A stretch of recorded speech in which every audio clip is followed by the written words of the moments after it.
Olá, tudo bem? Eu sou o professor Wilson e na videoaula de hoje nós vamos falar sobre epístolas gerais. É a 11ª aula do curso teológico, módulo Introdução ao Novo Testamento. Vamos juntos darmos continuidade a este aprendizado? Nesta videoaula, nós vamos abordar o contexto histórico no qual foram desenvolvidas as cartas. Isso vai facilitar a melhor compreensão dos textos. Também estaremos abordando sobre um resumo das cartas, facilitando a compreensão e a leitura desses textos tão importantes para a nossa edificação espiritual. Sem perda de tempo, vamos direto ao contexto histórico. Isso vai nos ajudar a entender qual é o real significado dos textos, qual era a mensagem, qual era o objetivo, por que aquela carta foi desenvolvida. Dentro do contexto histórico, nós vamos encontrar 3 períodos importantes, 3 fases, 3 momentos que fizeram parte da construção da história da igreja no primeiro século, período este que se desenvolveu o Novo Testamento. Na primeira fase, nós vamos ter do ano 40 ao ano 60, primeiramente um rompimento do judaísmo. Foi nesse período que vai haver aquele conflito entre a religião judaica e a verdade do evangelho. Diversos apóstolos, pregadores da palavra, discípulos de Jesus, vão defender que a graça do evangelho vai contra aquele legalismo estabelecido pelos fariseus no judaísmo. Então nós vamos ter aqui esse primeiro momento. Nessa primeira fase, nós vamos ter também uma perseguição religiosa. Os embates que acontecerão estarão de acordo com as questões das leis. Os verdadeiros cristãos, que vão ser os representantes da igreja de Jesus, eles vão ser condenados porque eles não vão mais se prender àqueles rituais, vão entender que o templo não é feito de mãos humanas, mas o templo vivo é o coração convertido ao evangelho, e eles não vão estar mais vivendo aquela adoração ao templo que fazia parte do ritual do Antigo Testamento, porque até então Jesus não havia vindo ainda e era necessário um local para se buscar a presença de Deus. Então nós vamos ter aqui essa perseguição religiosa, um momento muito importante dentro do crescimento, desenvolvimento da igreja no seu início da sua historicidade. Já na segunda fase, que vai se desenvolver do ano 60 ao ano 70, lembrando aqui que no ano 70 é quando há aquela invasão em Jerusalém, os romanos destroem Jerusalém e o restante dos judeus vão se espalhar pelo mundo. Nós vamos ter aqui uma segunda fase, no qual as questões desenvolvidas pela igreja estão mais relacionadas à prática cristã. Agora, libertos daquele legalismo, daquela religiosidade judaica, eles precisam viver a graça do evangelho. Essa graça não pode ser banalizada, no qual a pessoa pensa que pode viver do jeito que ela quiser, pecando ou não pecando. Não, existe uma lei, a lei de Cristo, a lei do amor. Então essas práticas vão ser desenvolvidas, vão ser discutidas já com uma igreja mais amadurecida.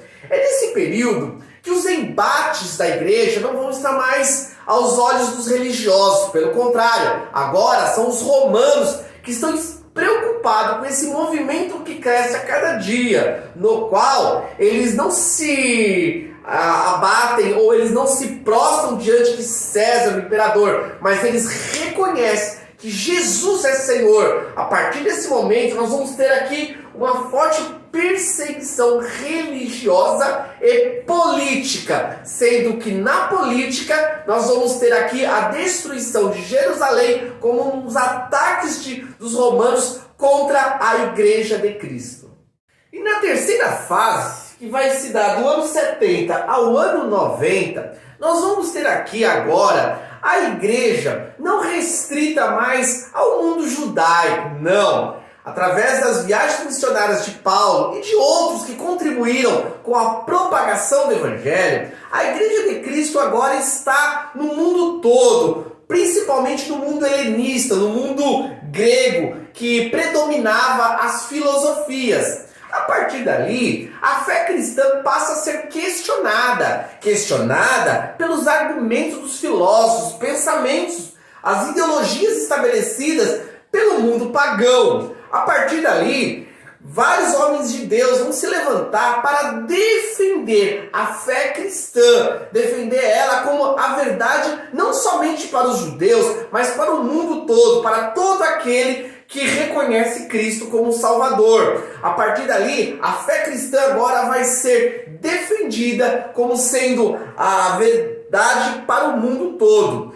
Nós vamos ter também o combate às heresias. Com o crescimento da igreja, é natural que vão surgir pessoas que vão se infiltrar nas comunidades e vão distorcer os ensinos, às vezes por ignorância, às vezes por trazer uma herança de uma outra religião, de outros costumes, de outras práticas, ou também por desejo de tentar distorcer a essência da igreja. A partir dali, Deus vai levantar vários homens que vão ser os defensores, que vão combater as heresias e através da verdade do Evangelho.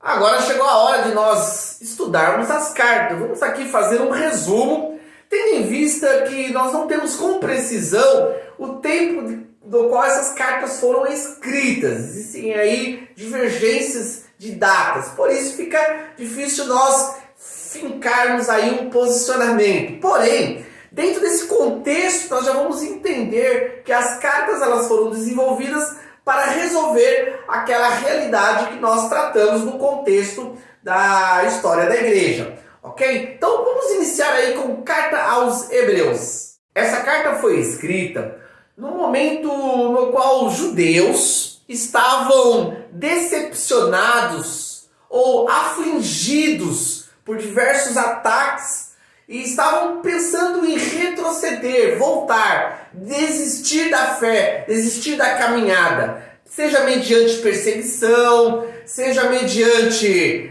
a heresias que estavam sendo infiltradas.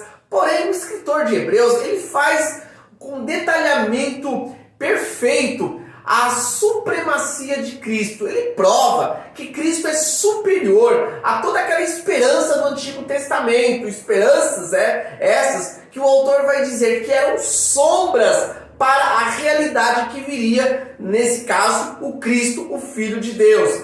Nessa carta, nós vamos ter aqui a concepção do Cristo como sendo Senhor tanto na terra como também nos céus, sendo Ele poderoso sobre todas as coisas. É uma carta que estimula a fé a continuar na caminhada, mostrando que Jesus é o único caminho.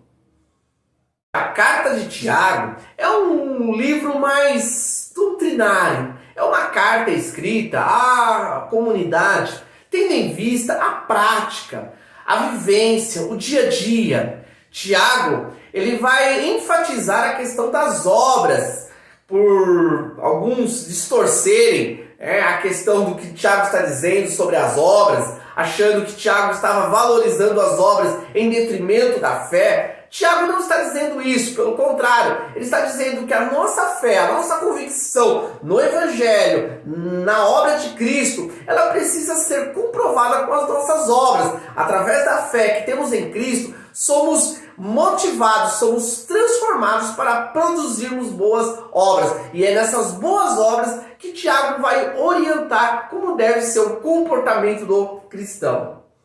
A primeira carta de Pedro é uma carta escrita a forasteiros, pessoas que estavam fugindo da perseguição, pessoas que estavam perdendo todas as suas coisas, seus bens, estavam viajando, indo para direções que eles não sabiam o que iria dar. Mas nessa carta, Pedro, melhor dizendo, enfatiza a importância de perseverar na fé. Pedro destaca os benefícios do Evangelho, a obra de Cristo na nossa vida, mostrando a importância, mesmo na tribulação, permanecer fiel àquele que nos chamou.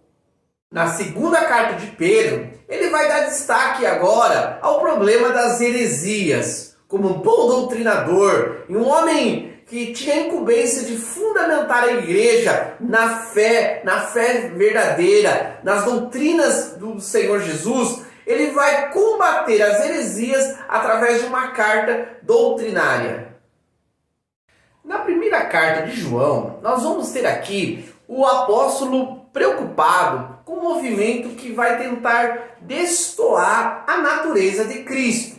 Nesse movimento, chamado agnosticismo, vão dizer que Jesus não poderia ser Deus. Não, ele era um homem, mas não poderia ser divino. Já João, que tinha convivido com Jesus e sabia da verdade, da identidade do Mestre, ele vai defender a divindade de Cristo. Ele vai provar que Jesus é o próprio Deus. Aquele mesmo Jesus que eles tocaram, que eles viram, que eles contemplaram, que eles estiveram juntos. Ele é a encarnação, o Deus vivo que se fez homem e habitou entre eles.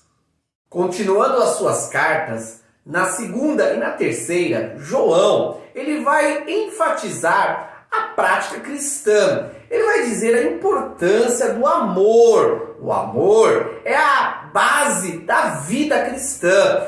João, que era considerado o apóstolo do amor, ele vai expressar esse sentimento a partir da identidade de Cristo, dizendo que Deus é amor. E através disso, ele vai deixar a marca que a igreja deve permanecer até os dias de hoje, que a igreja deve viver a prática do amor. E chegamos na última carta geral, que é a carta de Judas. É uma carta curta, porém muito importante. Judas, ele está vivendo aquele contexto das heresias. E ele faz aqui da sua carta um chamamento para a igreja batalhar pela fé, defender os fundamentos. Essa carta, ela marca para a vida da igreja a questão da apologia, que nós somos chamados para defender a fé cristã contra todas as ideologias que se levantem contra os preceitos de Deus. Batalhar pela fé é a marca da carta de Judas.